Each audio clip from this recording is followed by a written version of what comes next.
So again सबसे पहले हम लिखेंगे डोमेन। तो LHS में जो टर्म्स है इसमें नंबर 2 माइनस एक्स है, तो ये डिफाइन जब भी होगा जब 2 माइनस एक्स पॉजिटिव हो। और RHS में जो टर्म है उसके लिए 2 upon x plus 1 this should be positive. तो इसको जब माइनस से मल्टीप्लाई करेंगे तो sign of inequality will change, x is less than 2 और यहाँ से आ जाएगा -1 से infinity. Intersection will be -1 to 2। So this is domain. Now जो सॉल्व करेंगे, so base is 1/4, that means inequality का साइन चेंज हो जाएगा, ये ग्रेटर देन की जगह क्या हो जाएगा, less than, right. Now we can observe that -1 से 2 में डिनोमिनेटर डेफिनेटली पॉजिटिव है, we can cross multiply.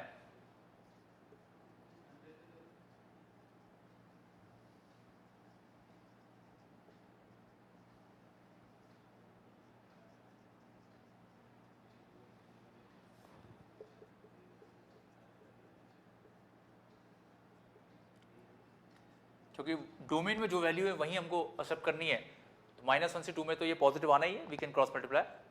So this will become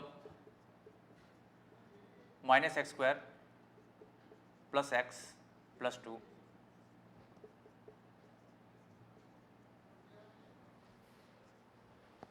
-x² + x + 2, तो 2 कैंसिल और इसको उधर ले जाते हैं दोनों टर्म को।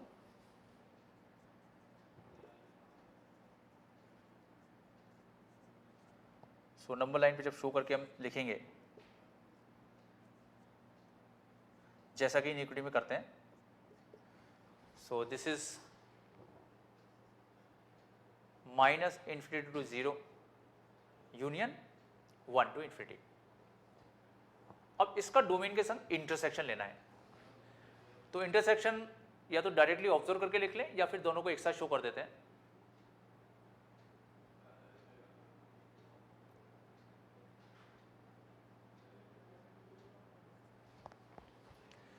तो first one is -1 to 2, second one is -∞ to 0 union 1 to ∞। तो जो कॉमन पोर्शन है that is -1 to 0 and 1 to 2।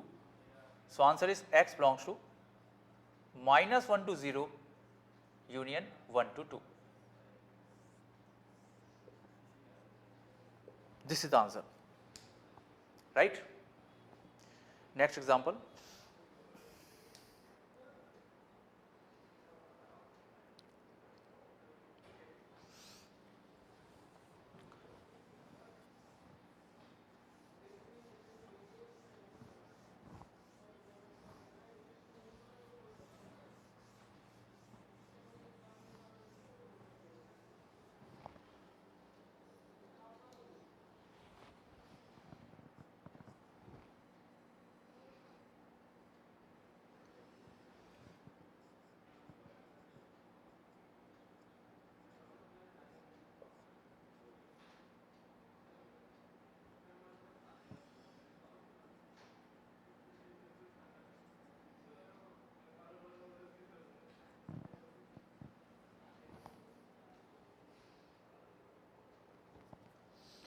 तो सबसे पहले डोमेन लिखेंगे, तो डोमेन वेरी सिंपल, केवल x पॉजिटिव होना चाहिए। x पॉजिटिव होगा तो ये दोनों टर्म्स मीनिंगफुल हो जाएंगी।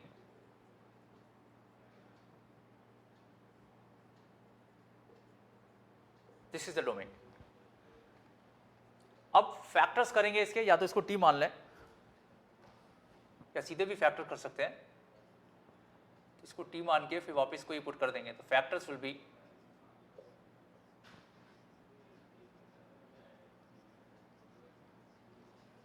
राइट। सो नंबर लाइन पे -2 और 1। सो जो log x बेस 3/2 है, ये -2 से 1 के बीच में होना चाहिए।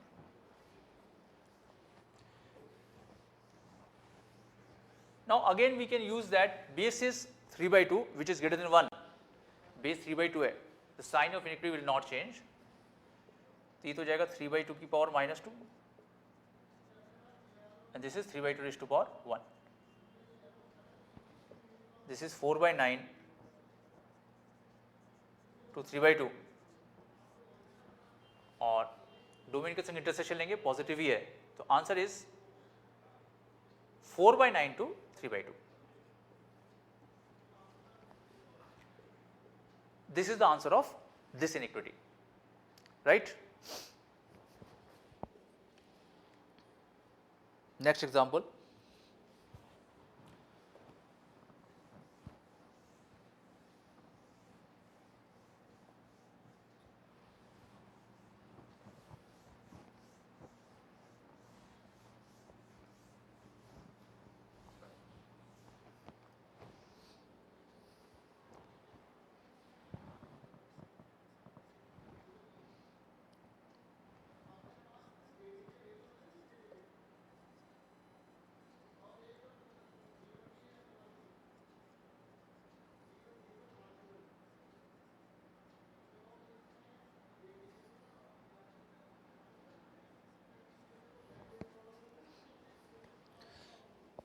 सबसे पहले वही इसका डोमेन लिखेंगे, तो डोमेन में लॉग की दो टर्म्स आ रही हैं, तो इस वाले लॉग के लिए तो ये पूरा का पूरा एक नंबर है,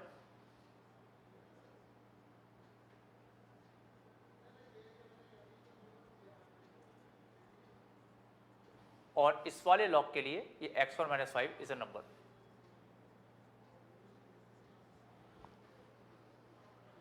तो इसको जब सॉल्व करेंगे, बेस इज 4, तो sign of inequity will not change,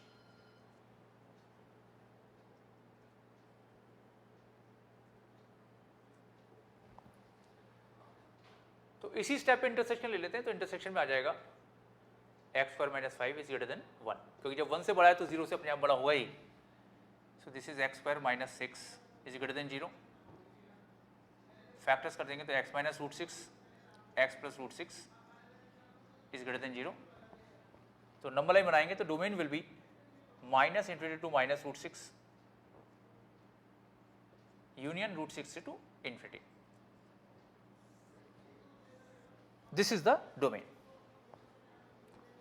right. अब सॉल्व करते हैं, तो सबसे पहले बेस क्या है 1/3, तो sign of inequity will change, तो ग्रेटर देन था, ये लेस देन हो जाएगा. 1/3 की पावर 0 1. अब बेस कैसा है 4, तो इस केस में साइन ऑफ इनिक्विटी चेंज नहीं होगा. So we have x² - 9 is less than 0, that is x - 3 x + 3 is less than 0. तो नंबर लाइन प्लॉट करेंगे तो we will have x belongs to -3 to 3. अब इनका इंटरसेक्शन लेंगे, ये आंसर आ जाएगा. तो इंटरसेक्शन यदि इजीली ऑब्जर्व हो रहा है तो ठीक है, अदरवाइज दोनों को एक साथ शो कर देते हैं. -3 -√6 √6 3. This is -∞ to -√6 union √6 to ∞, and this is -3 to 3. So clearly intersection is -3 to -√6 √6 to 3.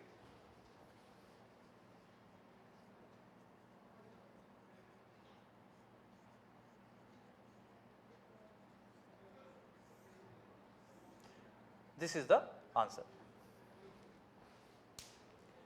right? Now the next example.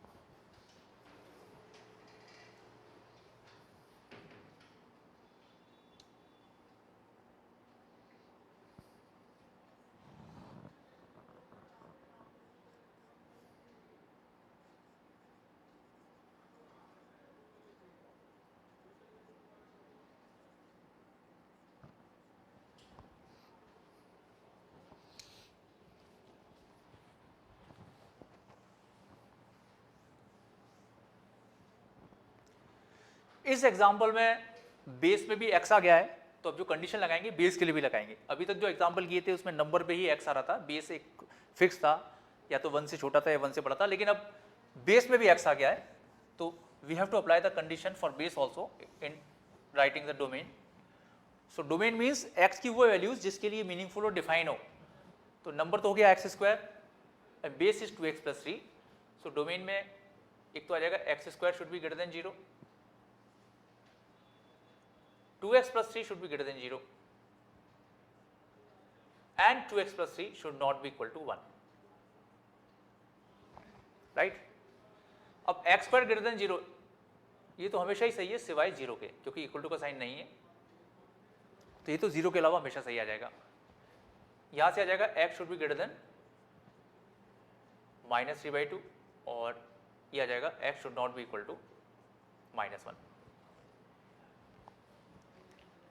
तो इंटरसेक्शन में आएगा -3/2 से बड़ा होना चाहिए, लेकिन 0 नहीं होना चाहिए और -1 नहीं होना चाहिए. सो दिस विल बी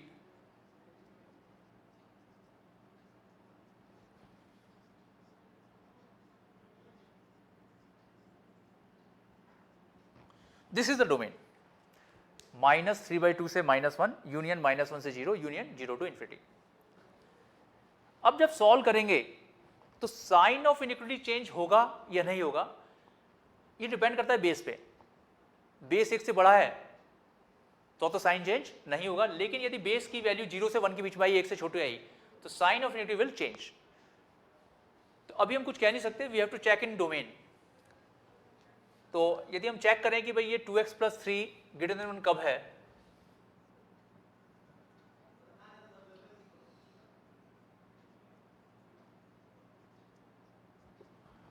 तो ग्रेटर देन -1 यानी कि डोमेन के इस पार्ट में तो बेस इज ग्रेटर देन 1, यानी कि रिमेनिंग पार्ट में जो बेस होगा वो 0 से 1 के बीच में होगा, लेस देन 1 होगा. तो जब डोमेन का ये पार्ट कंसीडर करेंगे तो इनइक्वालिटी का साइन चेंज होगा, और जब ये पार्ट कंसीडर करेंगे तो इनइक्वालिटी का साइन चेंज नहीं होगा. तो जब बेस में भी x आ जाता है तो हमको केस लेके सॉल्व करना पड़ेगा. So case 1,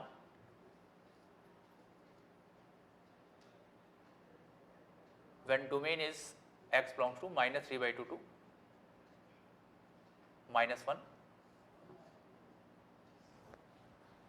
and case 2,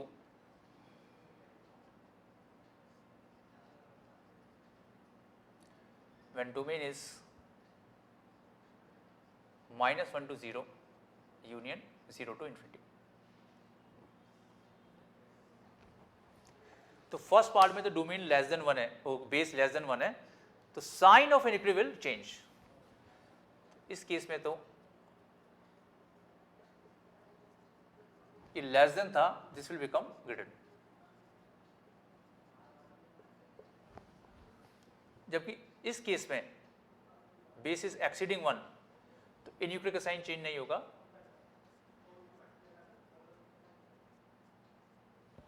right. बस अब ये सिंपल सी जो इनइक्वालिटी है इसको सॉल्व कर लेते हैं.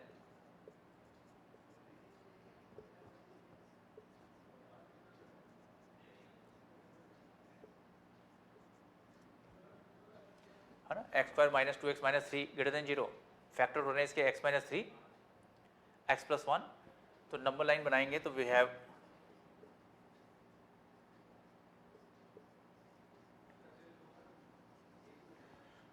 इसका डोमेन के इस पार्ट के संग इंटरसेक्शन करेंगे तो इंटरसेक्शन में आ जाएगा x बिलोंग्स टू -3/2 से -1.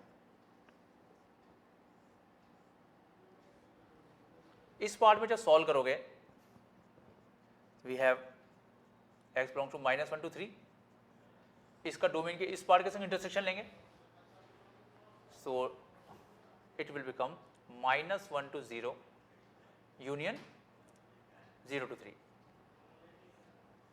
तो कंबाइन करने से ये दोनों आंसर आ जाएंगे, है ना.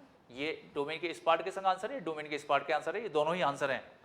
सो फाइनली यूनियन करने पे answer will be -3/2 to -1 union -1 to 0 union 0 to 3. Right. So this is the answer.